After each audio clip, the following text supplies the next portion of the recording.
Hey everybody, welcome back to my channel, and today I'm going to be giving you my thoughts on Marriage Bootcamp Hip Hop Edition Season 18 Episode 3. Okay? Before we get into this review, make sure that you are subscribed with the notification bell on, that you hit the like button, and that you comment down below your thoughts on the season so far. And let's go ahead and jump on into this video.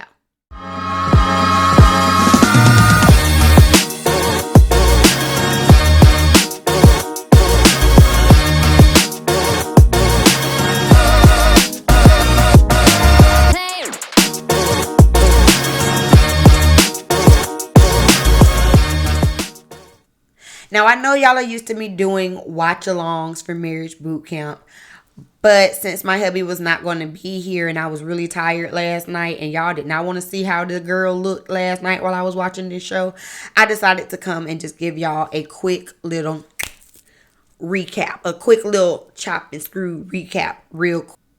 The episode starts off really with Treasure meeting with Judge Lynn Toller. Now, y'all know that Treasure's kind of challenge was to remain sober enough to meet with Judge Lynn. And they sat there and talked, and Treasure talked about how she has social anxiety, how she kind of uses alcohol as a coping mechanism to be around people. And Judge Lynn really poured into her and told her that, you know, she's a very smart woman, a very intelligent woman, but we're not able to see that when you are in a drunken state. And she challenges her to kind of move forward without drinking as much. And Treasure said that this wasn't something that she had never heard before. She's heard this before from family members and loved ones, but for some reason, coming from Judge Toller, it really resonates with her, and she's really going to try to do better. And this episode, we did not see Treasure indulge at all. She was sober, and I like Treasure. I do. So I'm happy to see that. As far as Money goes, y'all remember last episode, the big thing was between Money and Tuff, and how Tuff feels like she is the reason why his career didn't move forward. Like she stalled his career or whatever. And Money feels like she did not know that was an issue for them. And the fact that that is how he feels may mean that they may not be able to move forward successfully in their relationship, because that's a big deal for her. And I understand, because then, like, for him, it's like this sense of entitlement. Y'all know how I felt about that last week. And I think I watched Color Me Pink and Bondi Blues reviews, and they both were articulating it so well. Just like, he's a user. It seemed like he was a user, and that is the vibe that I got. Like, that he was using Money, and versus like he was in this relationship for convenience for his career, and not because he actually loves her. Now, later on in the episode, we'll talk about that a little bit more, but that Money is now at the beginning of this day still thinking about that. So before the actual first exercise, each camper is given a directive to write down something that nobody knows about them, that they wish that the public knew about them, and put it into an envelope. So we know that will be used later. We just don't know how.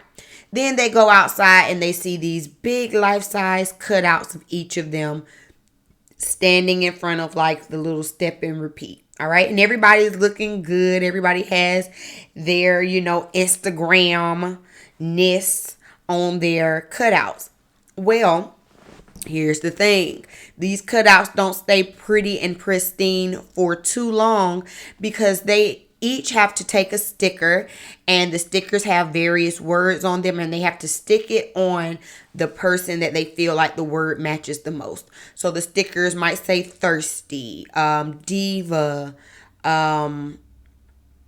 disruptor, volatile, unpredictable, whatever the words might be, and they have to take it and stick it on the people. Now, none of these words seem too positive. All of these words seem, pretty negative. And we find out that all of these different adjectives are things that people have said about them online, have said about whomever online. And this particular exercise really got Amber and Miles in their feelings, because they got like some of the not so great words, unpredictable or volatile or disruptor and things like that. They got some of the more negative words. But also, y'all have to realize that y'all came into this house on 10 showing y'all's butt. You know what I'm saying? Like, y'all was really doing a lot when y'all first came in. And so these are just kind of some of the impressions. And at the end of the day, you got to give the word to somebody. Sorry. You got to give the word to somebody. But, honey, they got in their feelings. One of the words that caused like a whole lot of controversy, I'll say, was the word thirsty. Now, when they said thirsty, I'm like, oh, give that to Treasure. Just because, I'm not trying to be funny, but like, she's thirsty as in like she was drinking a whole lot. That kind of, she seems like she's thirsty for some type of validation and affection of some sort. So that's what I was thinking when it came to her. But nobody really wanted to go and assign thirsty to really anybody, because they know like thirsty is a really, really bad one. Meanwhile, you done already called people trashy, home wrecker, fake. Those aren't as bad. But if I get thirsty, oh my goodness, you must really don't like me.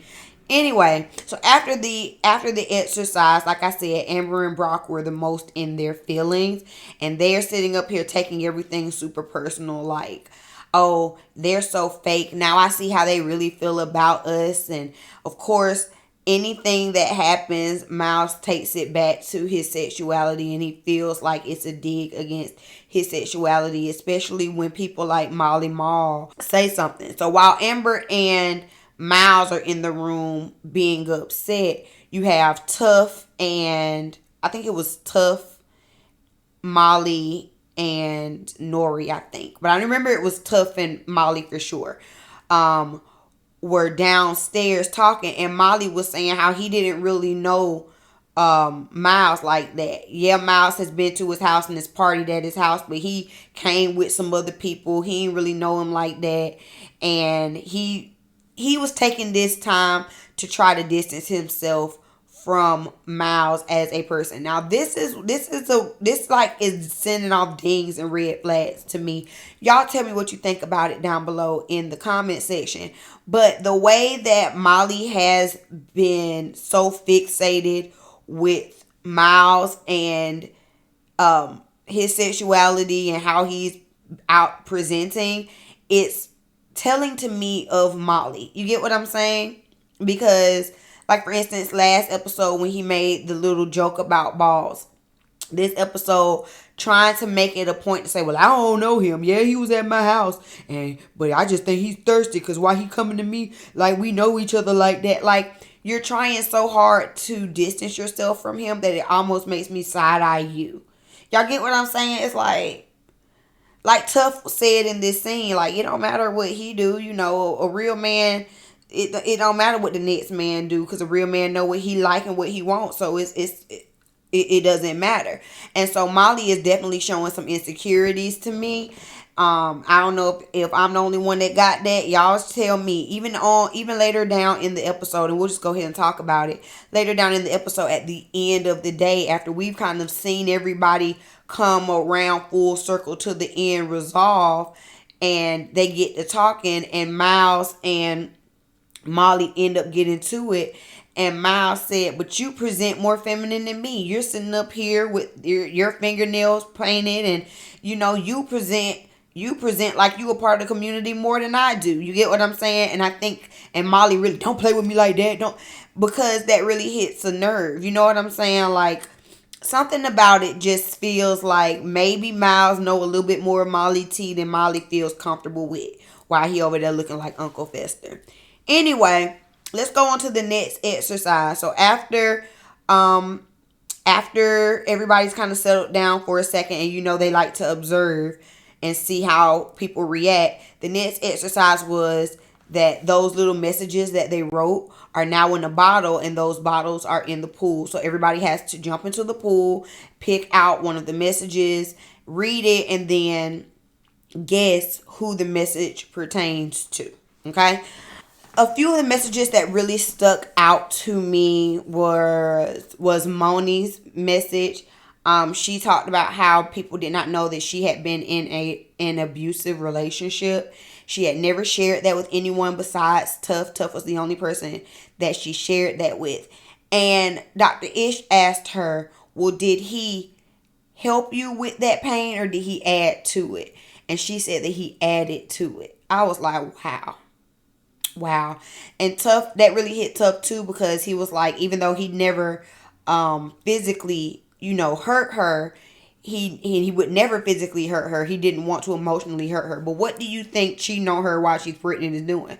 That's emotional abuse. That's hurting her, And I think that opened his eyes, but it's a shame that it took this exercise to open his eyes to how he was hurting her and putting her in stressful, situations.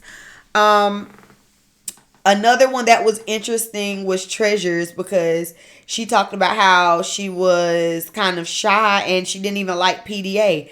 Meanwhile, we've seen Treasure like backing her booty up on Molly pretty much the whole first episode, so that was definitely like eye-opening. And she again talked about how the drinking is what kind of helps her to open up a little bit. We found out that Tuff is not as tough as he wants to be. I feel like I could kind of see that already. He doesn't strike me as this super hard type of guy, So I kind of figured that already, but that was something that he wanted people to know. Let's see. Molly Malls was something about he didn't want anybody to know anything. He lives his life as an open book, and he controls everything that's out about him. Again, we have that word control. Y'all hear what y'all see the pattern as it pertains to Molly, or is it just me? There is definitely a controlling pimp-like nature, and there's a lot up under that man that he is trying to hide. There is a lot that he's trying to hide. Miles's secret was that he wanted it to be clear that he was not sleeping with Amber and sleeping with men at the same time. And that was a perception that was kind of painted on Love and Hip Hop. But at that time, him and Amber were just friends. They weren't actually together. And so he wanted that to be clear, which I can understand wanting to clear that up. Was it as deep as some of the other people went? No, but I can understand wanting to clear that misconception up. Neri's letter said something about she wanted people to know that she was going to be on another reality show, and it wasn't just this one. And so Dr. Ish asked her why. She said, because I'm popping too, which is cute. So I'm assuming that they filmed Love and Hip Hop first, and then they shot this. That's how I'm going to assume that it happened. And they both just kind of came out at the same time. Out of all the couples, just side note, I do like Nori and Neri the most. And they are the only married couple, but they actually seem like they have a decent foundation, and their issues can be kind of worked through. Not just because Nori does seem like he's open. You know what I'm saying? Like he's open to learning. He is really trying to understand the lessons that Dr. Ish and Judge Lynn are showing. Amber ended up pulling her own note, which talked about how she's sick of hiding her depression. And Miles actually knew that it was her note.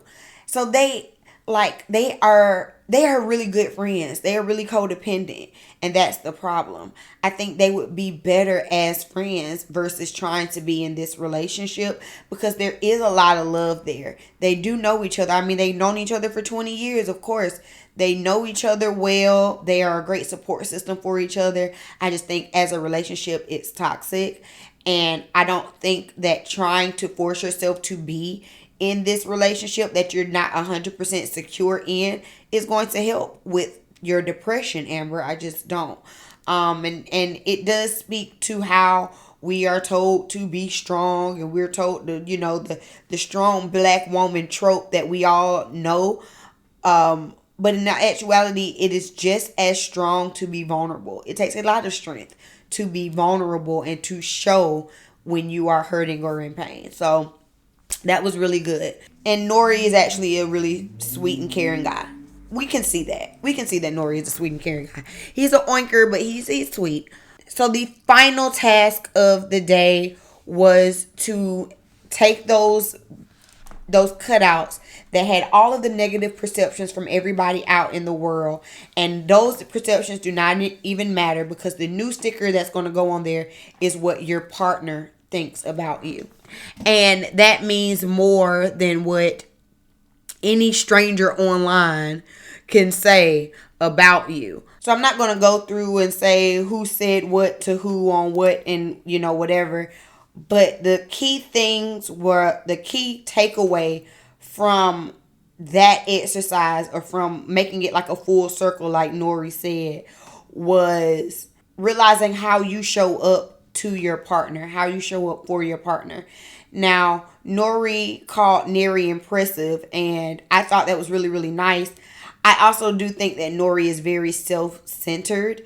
Because even though he was complimenting Neri, and I do think it came from a good place, when he was explaining why he called her impressive, it was centered around, oh, you're dealing with me, you're able to put up with all I have going on. You know what I'm saying? But I still feel like it came from a genuine place of love. Y'all feel me? Yeah. Once they got to this point of the exercise and really got to see the exercise come in full circle, I think it opened their eyes a lot and it softened them. We did see that Tuff, even though